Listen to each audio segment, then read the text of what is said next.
This is Automated Thought. Hey, it's Thanksgiving, isn't it? What are you thankful for? Me? I'm thankful for all the usual. My family and I will sit around and eat some turkey and stuffing, and at some point we're going to go see the new Justice League movie, another fine addition to the DC cinematic universe, which is just as good or better than the Marvel cinematic universe. Shut up. Apart from that, I'm really thankful that Charles Manson is dead. Finally, right?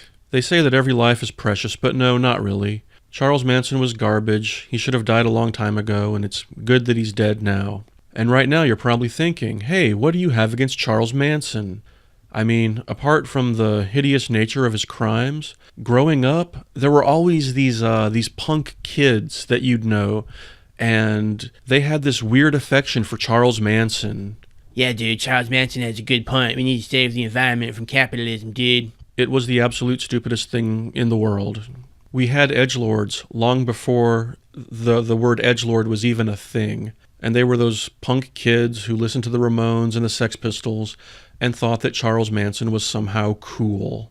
Even today, there's still some dumbass edgelords tweeting about how Manson was kinda neat. I mean, look at this guy. There's nothing stupider. When you really think about it, Charles Manson kind of was the prototypical edgelord in American culture. He was following the same pattern that edgelords do today. Step 1. Say a bunch of stupid, shocking shit in order to gain power over stupid, lost people. Step 2. Fail hard. And Step 3. Claim that it was your plan all along. Kinda like the old vaudeville gag where the guy falls down the stairs and then says, "I meant to do that." That was basically Charles Manson's whole life. Because let's get one thing straight. Charles Manson did not want to be caught. He didn't want to go to jail. Paradoxically, once he was in jail, he knew that he could never be released. He had no family, and there was nothing waiting for him in the outside world. You know, John Hinckley, O.J. Simpson, they can make some kind of life for themselves, but not Charles Manson. He was too notorious, and a life in prison was all that he had left. And just like any edgelord, for decades he tried to paint the situation as if he was somehow in control. You know, he's not in prison, you're in prison. Capitalism is the prison. How delightfully ironic. I seek the overthrow of the government, and yet it's the government that has to shelter and protect little old me. So I ask you, who's really in control, sugar? Them or me? I can't remember how he talked. It was something like that. Every 3 or 4 years, he would give an interview to some reporter, and he would say stupid things like, Well, you see, it was never my goal just to kill people. Why, if I wanted just to kill people, there'd be none of y'all left. Honestly, I can't remember how he talked. But what I'm really thankful for, I'm thankful for something that did not happen.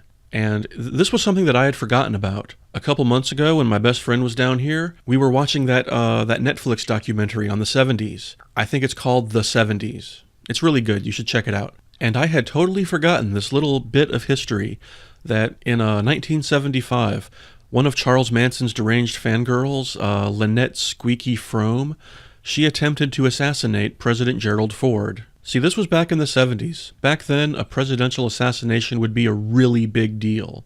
It almost worked. She pointed a gun at President Ford, tried to fire, the gun malfunctioned.